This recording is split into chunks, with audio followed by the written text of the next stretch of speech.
It was in the old times when there was a village that was tucked into the lush green hills of our country.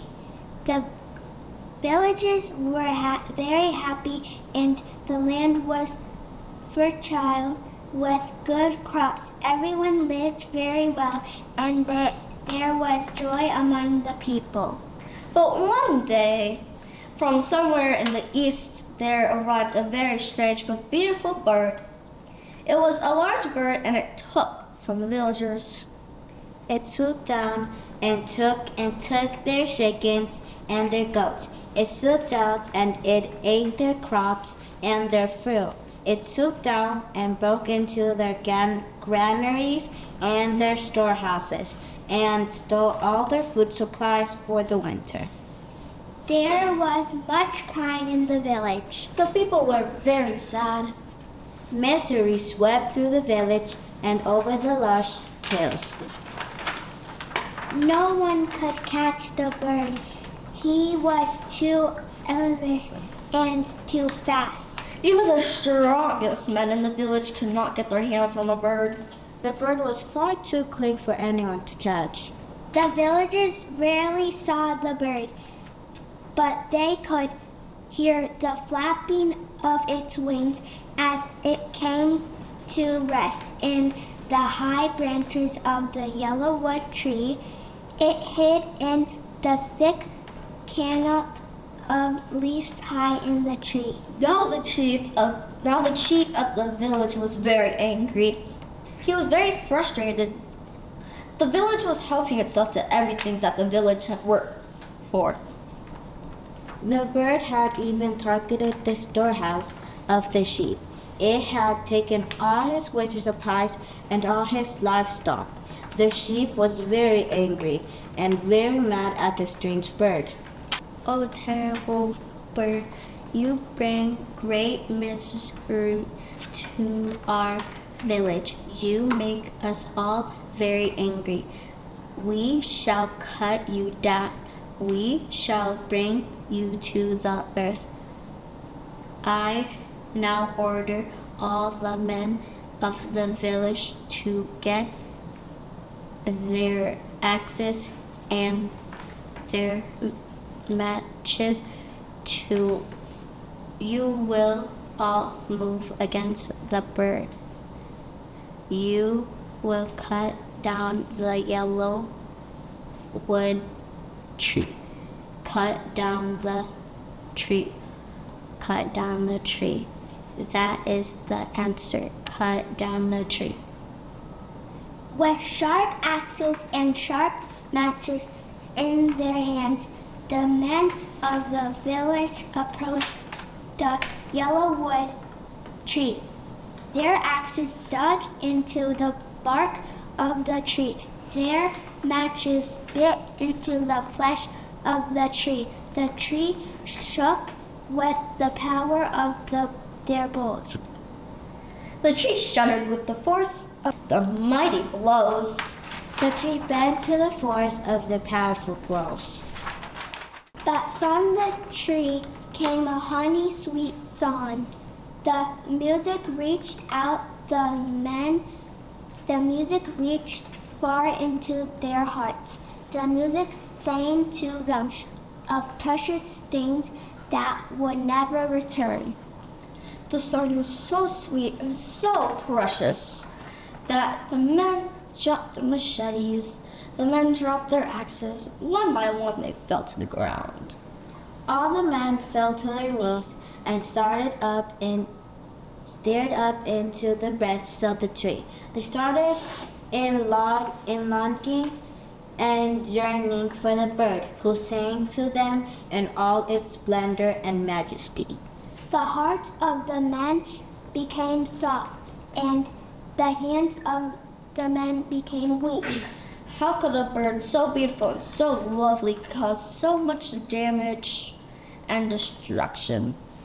Like sleepwalkers, the men shuffled back to the village. They approached the chief and told him that they could not harm such a beautiful and lovely creature. "Why would you say this? The bird is bringing great harm to the village.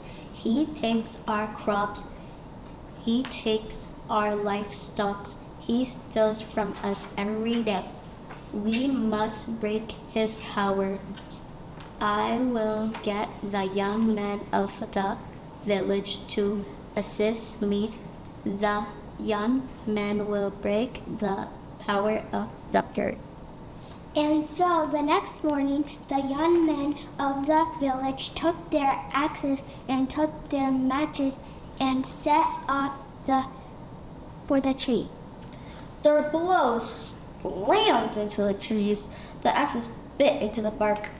The machetes dug deep into the flesh of the tree. The tree shuddered with the blows. But just as before, the leaves of the yellowwood tree parted and the strange bird appeared in all its wonder and splendor. Once again, a beautiful song came from the bird, a sweet melody that echoed over the hills and down through the valleys. The young men listened to the enchanted song. It was a song that spoke to them of love and strength and heroic deeds yet to be done. This bird could not be bad, they thought. It is not a wicked bird, it's not a terrible creature. And so the arms of the young men became weak. The matches and axes fell from their hands onto the ground. They knelt before the bird and listened quietly to its beautiful song. They stumbled back to the village. The mysterious song of the bird will soft in their ears. Why can't you tell the tree? Why can't you not crop down the tree and rid us of the powerful bird? You are all strong, but you can't rid our village of this bird. Now there are only the child of the village left. Their hearing is pure.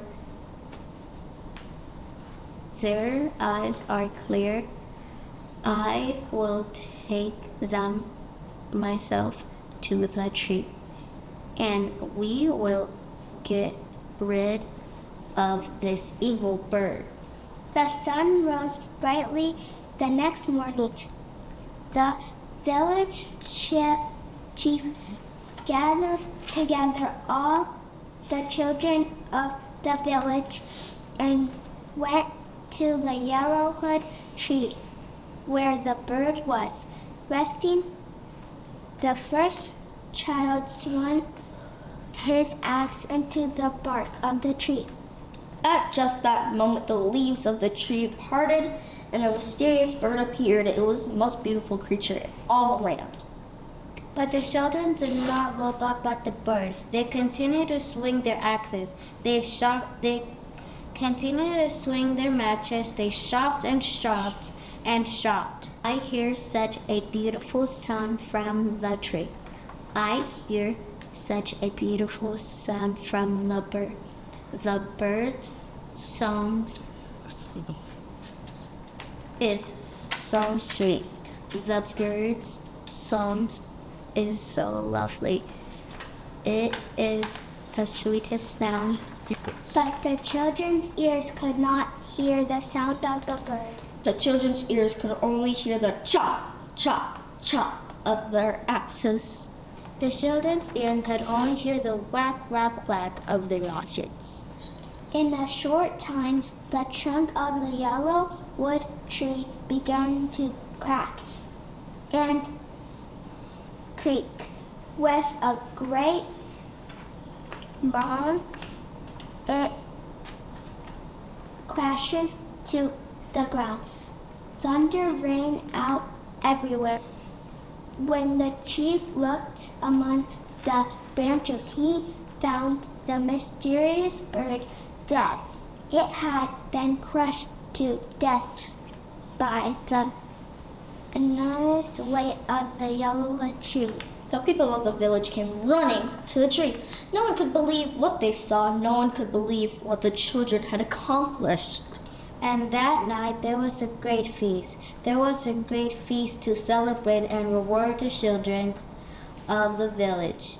The songs of the villagers rang out over the hills. The songs of the villagers swept down through the valleys. The children are strong. The children have eyes that are clear. The children have ears that can truly hear. Let us celebrate the children of our village. They are the eyes and ears of our people. Let us celebrate.